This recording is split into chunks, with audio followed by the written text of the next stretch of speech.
నమస్తే. ప్రస్తుతం మనతో పాటు సీనియర్ జర్నలిస్ట్ దాము బాలాజీ ఉన్నారు. ఆయనతో మాట్లాడదాం. నమస్తే సార్. నమస్తే. Sir, operation Sindoor night start చేసింది మన దేశం. ఇందులో ముఖ్యంగా అక్కడ 100 మంది వరకు చనిపోయారు అని చెప్పేసి అని అంటున్నారు. కానీ వాళ్ళు సివిలియన్స్ కాదు, ఉగ్రవాదులే అని చెప్పేసి మన దేశం ప్రకటించింది. కానీ అసలు ఏం జరుగుతుందంటారు సార్ ఇందులో? అండ్ పాక్ రియాక్షన్ ఏముంది? ఆపరేషన్ సింధూర్ అని ఎందుకు పేరు పెట్టారంటే ఇట్ ఈజ్ ఆబ్వియస్. యాక్చువల్గా ఎక్కువ మంది టోటల్ మగవాళ్ళే చనిపోయారు. స్త్రీల సింధూరాన్ని వాళ్ళు చెడిపేశారు కాబట్టి దానికి ప్రతీకారంగా ఆపరేషన్ సింధూర్ అని పేరు పెట్టారు అన్నమాట. సో ఏ స్త్రీలైతే తమ సింధూరాన్ని చెడిపేశారో ఆ స్త్రీలతో కూడా మాట్లాడిన తర్వాత మీడియా వాళ్ళు కూడా మేము ఇప్పుడు నాకు కొంత పీస్ఫుల్గా ఉన్నాము ఇది జరిగిన తర్వాత అని కూడా ఫీల్ అయ్యారు. సో ఒక రకమైన ఆప్ట్ టైటిల్ అనేది ఎక్కువ మంది అభిప్రాయం. కాకపోతే దీని మీద కూడా విమర్శలు ఉన్నాయి, అది పక్కన పెడదాం. మొత్తానికైతే ఇది ఒక ఊహించనిది అంటే రెండు ఉన్నాయి దీంట్లో. అంటే ఒకటేమో ఆల్రెడీ దాడులు చేస్తారు అనేది అందరూ కూడా ఊహించాం, కానీ టైమింగ్ ఎప్పుడనేది తెలియదు. రెండవది ఎలాంటి దాడులు చేస్తారనేది ఇప్పటివరకు ఊహాగానాలు మాత్రమే ఉన్నాయి. అయితే ఇప్పుడు ఎప్పుడూ లేని ఫస్ట్ నాన్ వార్ అటాక్స్ అంటారు దీన్ని. ఈ నాన్ వార్ అటాక్స్ అనేది ఫస్ట్ టైం ఈ స్థాయిలో చేయడం ఇండియా. ఈ స్థాయిలో ఎప్పుడూ చేయలేదు.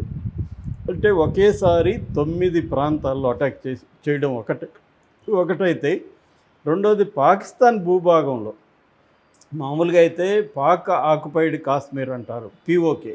ఈ పీఓకేలో దాడులు జరగడం అనేది రెగ్యులర్గా కామన్. కానీ పాకిస్తాన్ భూభాగంలో అది కూడా చాలా కీలకమైన ఇంటర్నేషనల్ సరిహద్దుకి 100 కిలోమీటర్లు 150 కిలోమీటర్ల దూరంలో ఉండే పట్టణాల ఏరియాలలో కూడా పోయి దాడులు చేశారు. ఒక జర్నలిస్ట్ అంటున్నాడు ఇస్లామాబాద్లో వాళ్ళ ఇల్లు కూడా కంపించిందని చెప్తున్నారు, లాహోర్లో కూడా ఇండ్లు కంపించాయని. అంటే అంత ఎఫెక్ట్, అంత లోపలికి కూడా వెళ్ళగలిగింది ఇండియన్ ఆర్మీ. ఫస్ట్ టైం ఇది చెప్పాలి. సో ఇండియన్ ఆర్మీ 1:44 పాకిస్తాన్లో మల్టిపుల్ ప్రాంతాల మీద అటాక్స్ చేసింది. ఈ అటాక్స్ అనేవి ట్రై సర్వీస్ అటాక్స్ అంటారు వీటిని. ట్రై సర్వీస్ అంటే air force, navy and army 3 coordinated attacks. ఈ ఎయిర్ ఫోర్స్ పాల్గొనింది వచ్చి 3 రాఫెల్ యుద్ధ విమానాలు, తర్వాత 1 Su-30 అండ్ 1 MiG-29, మొత్తం 5 విమానాలు. అవి కాకుండా స్కాల్ప్ క్రూయిజ్ మిసైల్స్ అంటారు. స్కాల్ప్ క్రూయిజ్ మిసైల్స్ అనేది ఈ మధ్యకాలంలో మనకి చేరింది. ఇది ఉక్రెయిన్ వార్లో కూడా వాడుతున్నారు. ఇది 200 కిలోమీటర్ల దూరంలో కూడా అక్యురేట్గా వెళ్ళి కొట్టగలిగిన శక్తి ఈ స్కాల్ప్ మిసైల్స్కి ఉంటుంది. వాటిని కూడా వాడారు. అట్లాగే హ్యామర్ బాంబ్స్ కూడా వాడారు. సో ఇలాగా 3 ట్రై సర్వీస్ వాడడం కూడా ఫస్ట్ టైం అనమాట ఇండియా. సో ఇది స్ట్రైక్ చేశారు. మొత్తంగా ముందుగా పాకిస్తాన్లో ఏ భాగాలు చేశారన్నప్పుడు బహవల్పూర్ అనేది చేశారు. బహవల్పూర్లో జైషే ఈ మహమ్మద్ అనే ఒక ఉగ్రవాద సంస్థ హెడ్ క్వార్టర్ అది. సో ఈ జేఈఎం అంటారు. ఈ జేఈఎం మీద అటాక్ చేశారు, దాని ప్రధాన స్థావరం మీద. రెండవది మురేట్కి అనేది లష్కరే ఈ తోయిబా హెడ్ క్వార్టరు. సో ప్రధానంగా ఈ 2 టెర్రర్ ఆర్గనైజేషన్లే మన దేశంలో టెర్రరిజానికి కారణాలు. ఒకటి జైషే ఈ మహమ్మద్, 2 లష్కరే ఈ తోయిబా. ఈ 2 హెడ్ క్వార్టర్స్ మీద దాడి జరిగిందనమాట. మూడోది ముజఫర్పూర్, 4వది సియాల్కోట్. ఈ 4 పాకిస్తాన్ దేశం లోపల ఉన్న ప్రాంతాలు.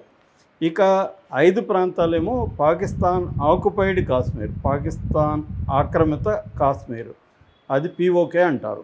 అందులో 5 గుల్పూర్ 1, బింబేర్ 1, చెక్కమ్రో 1, బాగ్ 1, కోట్లా 1, ఈ కోట్లీ, ఈ 5 వచ్చి ఇక్కడ ఉన్నాయి. ఎల్ఓసి దాటిన తర్వాత పీఓకేలో ఉన్నాయన్నమాట. సో ఈ అన్నిటికంటే సర్ప్రైజ్ వచ్చి ఈ 4 చోట్ల జరిగింది. ఇప్పుడు ఒక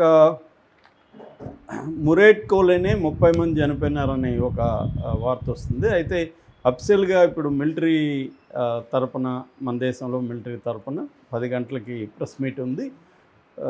కానీ పాకిస్తాన్ వేరే అనౌన్స్ చేసింది. పాకిస్తాను అర్ధరాత్రి నుంచి వాళ్ళు ఎవరూ నిద్రపోలేదు. మినిస్టర్లు కానీ అందరూ కూడా వరల్డ్ వైడ్గా మీడియాతో మాట్లాడుతూనే ఉన్నారు.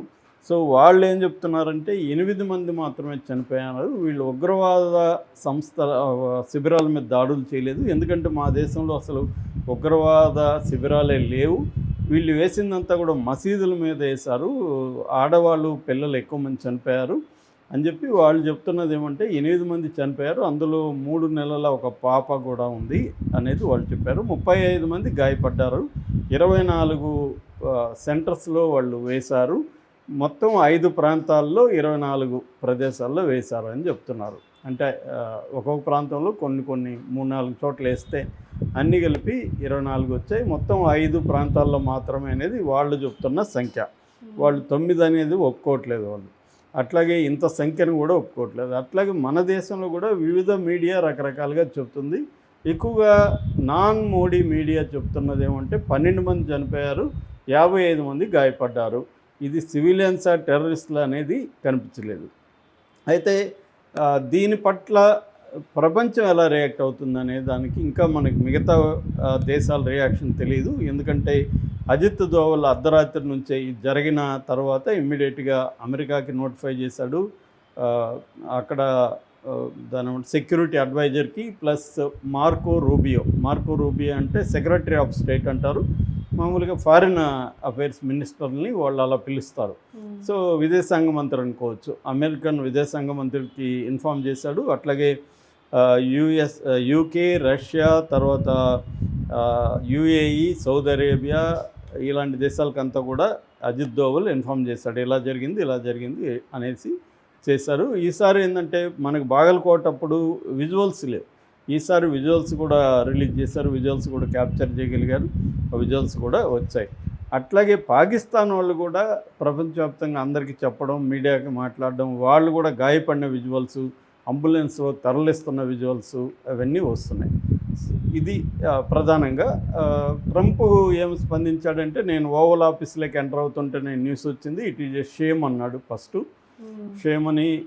దాని తర్వాత ఇది ఊహించిందే ఆల్రెడీ, ఎందుకంటే గత చరిత్ర తెలుసు కాబట్టి ఊహించిందే, సర్ప్రైజ్ ఏం లేదు, అయితే వీళ్ళిద్దరూ ఎస్కలేట్ అవ్వద్దని మేము అడుగుతున్నాము అని చెప్పారు. మార్కో రూబియో కూడా ఒక స్టేట్మెంట్ ఇచ్చాడు ఎక్స్లో, అదేంటంటే పాకిస్తాన్ ఇండియా కూడా సంయమనం పాటించాలి అని చెప్పారు. దీంతోపాటు పాకిస్తాన్కి వాళ్ళు గట్టిగానే చెప్తున్నారు, మీరు రిటాలియేటరీ యాక్టివిటీస్ చేయకండి అని చెప్తున్నారు. అయితే ఇండియా మాత్రం రిటాలియేటరీ యాక్షన్స్ పాకిస్తాన్ నుంచి వచ్చినా కూడా మేము రెడీగా ఉందాము అని రెడీ చేస్తున్నారు. అందుకని ఈరోజు సివిలియన్ 144 డిస్ట్రిక్ట్స్లో సివిలియన్ మాక్ డ్రిల్ చేస్తున్నారు. ఈరోజు 4 గంటల నుంచి 4:30 వరకు మాక్ డ్రిల్ ఉంటుంది ఈవినింగ్.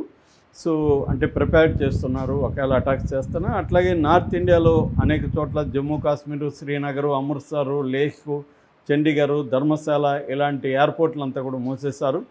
సో అనేక మన సంస్థలు కూడా, ముఖ్యంగా ఎయిర్ ఇండియా కావచ్చు, తర్వాత ఇలాంటి అనేక సంస్థలు కూడా 2 గంటల వరకు అయితే క్యాన్సిలేషన్, ఫ్లైట్లన్నీ క్యాన్సిల్ చేసి దాని తర్వాత సిచ్యువేషన్ అసెస్ చేసుకొని ఫర్దర్ ఇన్ఫర్మేషన్ ఇస్తాము అని కూడా వాళ్ళు చెప్తున్నారు. ఏదేమైనా ఒక టెన్స్ సిచ్యువేషన్ అయితే ఇండియా అండ్ పాకిస్తాన్ 2 వైపులా ఉంది. దీనికి పాకిస్తాన్ కూడా రిటాలియేటరీ చేసింది ఆల్రెడీ. వాళ్ళేమో మేము 5 ఫ్లైట్ జెట్స్ని మేము కూల్చేసామని చెప్తున్నారు. ఏదేమైనా ఎల్ఓసి దగ్గర అయితే వాళ్ళు కాల్పులు సివిలియన్స్ మీద కూడా జరిపారు, మన బార్డర్లకు వచ్చి సివిలియన్స్ కూడా 3 చనిపోయారని చెబుతున్నారు. సో ఓవరాల్గా ఇది ఇండియన్ సక్సెస్ అనేది ఇండియాలో ఉండే మీడియా కావచ్చు, ప్రజలు కూడా భావిస్తున్నారు. ఎందుకంటే పహల్గామ్లో 26 మంది చంపిన దానికి ధీటుగా మోడీ ప్రభుత్వం సమాధానం ఇచ్చింది.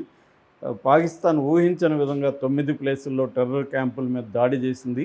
మొత్తం వాళ్ళ 60-70 క్యాంపుల్ని గుర్తించింది. అందులో హెడ్ క్వార్టర్స్గా ఉంటున్న ఈ 2 ప్రధానం, ఇందాక చెప్పిన Jaish e Mohammed and Lashkar e Taiba headquarters మీద దాడి చేయడం అనేది ఫస్ట్ టైము. కాబట్టి ఇది పెద్ద సక్సెస్గానే చెప్పాలి అనేది చెప్తున్నారు. కాకపోతే ఒక ప్రాబ్లం ఏంటంటే పై స్థాయి టెర్రరిస్టులు ఎవరు లేరు, హై వాల్యూడ్ టెర్రరిస్టులు అంటారు, హై వాల్యూడ్ టెర్రరిస్టులు ఎవరు కూడా లేరు. ఇది కూడా ముందుగా మనం ఊహించిందే. ఎందుకంటే వాళ్ళు కూడా పాకిస్తాన్ అటాక్ చేస్తారని గత అనుభవాల దృష్టి ఊహించి వీళ్ళందరినీ రావల్పిండి మిలిటరీ హెడ్ క్వార్టర్స్లో పెట్టేశారు. మిలిటరీ హెడ్ క్వార్టర్స్లో ఉన్నారని మనకు తెలిసినా కూడా మనం అటాక్ చేయలేం, ఎందుకంటే అది మిలిటరీ మీద అటాక్ అనేది వార్ అవుతుంది. ఏదేమైనా దీన్ని కూడా పాకిస్తాన్ వార్గానే పరిగణిస్తుంది. ఇది యాక్ట్ ఆఫ్ వార్ అనేది, రిటాలియేషన్ మేము చేస్తున్నామని చెప్తున్నారు. పాకిస్తాన్ ఇప్పుడు నెక్స్ట్ మూవ్ని బట్టి మన నెక్స్ట్ మూవ్ అనేది ఆధారపడి ఉంటుంది. ఏ